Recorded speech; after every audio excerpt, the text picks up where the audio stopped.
வணக்கம். ஆகாஷ்வாணி புதுச்சேரி செய்தி அறிக்கை வாசிப்பவர் நாராயணசாமி. குடியரசுத் தலைவர் திருமதி திரௌபதி முர்மு இன்று குடியரசுத் தலைவர் மாளிகையில் நடைபெற்ற விழாவில் ராஷ்டிரிய விக்ஞான் புரஸ்கார் விருதுகளை வழங்கி சிறப்பித்தார். பத்ம விபூஷன் பேராசிரியர் ஜெயந்த் நார்லிகருக்கு மரணத்திற்கு பிந்தைய முறையில் விக்ஞான் ரத்னா விருது வழங்கப்பட்டது.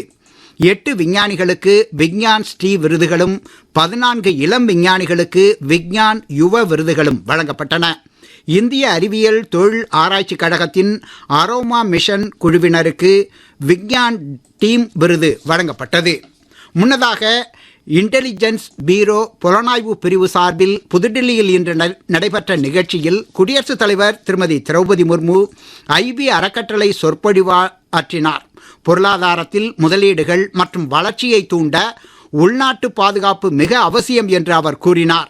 கடந்த 10 ஆண்டுகளில் உளவு பிரிவு போன்ற பாதுகாப்பு அமைப்புகள் உள்நாட்டு அளவிலான பல அச்சுறுத்தல்களை நசுக்கியிருப்பதாகவும் இத்தகைய முயற்சிகளில் மக்களின் பங்கேற்பும் மிக முக்கியம் என்பது குறித்து விழிப்புணர்வை பரப்புதல் அவசியம் என்றும் குடியரசுத் தலைவர் வலியுறுத்தினார்.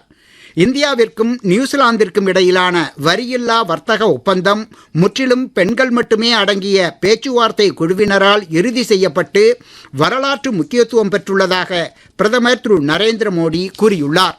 இதுகுறித்து மத்திய தொழில் வர்த்தக அமைச்சர் திரு பியூஷ் கோயல் எழுதியுள்ள கட்டுரை ஒன்றை அவர் சமூக ஊடகத்தில் பகிர்ந்து கொண்டு, இந்தியாவின் வரியில்லா வர்த்தக ஒப்பந்தங்கள் வரி குறைப்புக்கு அப்பாற்பட்டு பொருளாதாரத்தை வலுப்படுத்தி மக்களின் வாழ்வை வளப்படுத்தவும் உதவிகரமாக இருக்கும் என்று கூறியுள்ளார். புதுச்சேரியில் தயாரிக்கப்பட்ட போலி மருந்துகள் பல மாநிலங்களில் விற்பனை செய்யப்பட்டதாக சிபிசிஐடி விசாரணையில் தெரிய வந்திருப்பதன் அடிப்படையில் இதுகுறித்து சிபிஐ மற்றும் தேசிய புலனாய்வு முகமை மூலமான விசாரணைக்கு துணைநிலை ஆளுநர் திரு கைலாஷ்நாதன் பரிந்துரை செய்துள்ளார்.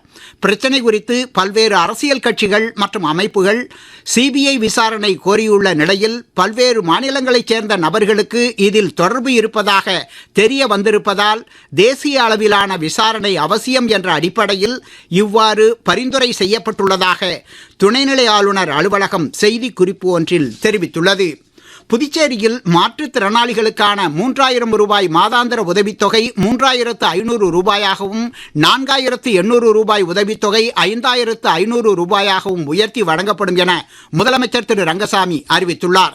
சமூக நலத்துறை சார்பில் இன்று புதுச்சேரியில் நடைபெற்ற சர்வதேச மாற்றுத்திறனாளிகள் தின விழாவில் அவர் பேசுகையில், மாற்றுத்திறனாளிகளின் வாகனங்களுக்கான 25 லிட்டர் பெட்ரோல் 30 லிட்டராக உயர்த்தி வழங்கப்படும் என்றும் 15 கிலோ அரிசிக்கான 600 ரூபாய் பணம் 20 கிலோ அரிசிக்கான 800 ரூபாயாக வங்கிக் கணக்கில் செலுத்தப்படும் என்றும் கூறினார். பண்டிகை காலத்தில் மாற்றுத்திறனாளிக்கு வழங்கப்படும் இலவச துணிக்கான 500 ரூபாய் தொகை 750 ரூபாயாக உயர்த்தி வழங்கப்படும் என்றும் முதலமைச்சர் தெரிவித்தார். மாஹேயில் புதுச்சேரி அரசின் சுற்றுலாத்துறையும் கலை பண்பாட்டுத்துறையும் இணைந்து மண்டல நிர்வாகத்தின் ஆதரவுடன் ஏற்பாடு செய்துள்ள 6 நாள் மாஹே ரிவைரி சோனிக் ஃபெஸ்ட் கலை விழா வரும் 26ஆம் தேதி தொடங்க உள்ளது. மெய்நிகர் முறையில் முதலமைச்சர் திரு ரங்கசாமி தலைமையில் நடைபெறவுள்ள தொடக்க விழாவில் துணைநிலை ஆளுநர் திரு கைலாஷ்நாதன் கலந்து கொண்டு கலை விழாவை தொடக்கி வைக்கிறார்.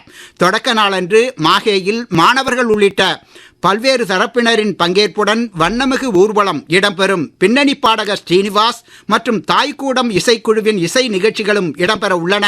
புத்தாண்டை முன்னிட்டு டிசம்பர் 31ஆம் தேதி ஏற்பாடு செய்யப்பட்டுள்ள லேசர் காட்சியுடன் கூடிய இசை இரவு நிகழ்ச்சியில் திரைப்பட நடிகை மற்றும் பாடகி ஆண்ட்ரியா 100க்கும் மேற்பட்ட கலைஞர்களுடன் இணைந்து பங்கேற்கிறார். சுற்றுலா கலை விழாவின் மற்றொரு பகுதியாக மலர் கண்காட்சி மற்றும் மலபார் உணவு வகைகள் அடங்கிய உணவு கண்காட்சிக்கும் ஏற்பாடு செய்யப்பட்டுள்ளது. மகளிர் கிரிக்கெட்டில் இந்திய இலங்கை அணிகளுக்கு இடையே இன்று விசாகப்பட்டினத்தில் நடைபெறும் 2வது 20 ஓவர் போட்டியில் டாஸ் ஜெயித்த இந்திய அணியால் முதலில் ஆட பணிக்கப்பட்ட இலங்கை அணி 6.4 ஓவர்களில் 2 விக்கெட் இழப்பிற்கு 45 ரன் எடுத்திருந்தது. இத்துடன் இந்த செய்தி அறிக்கை நிறைவு பெறுகிறது.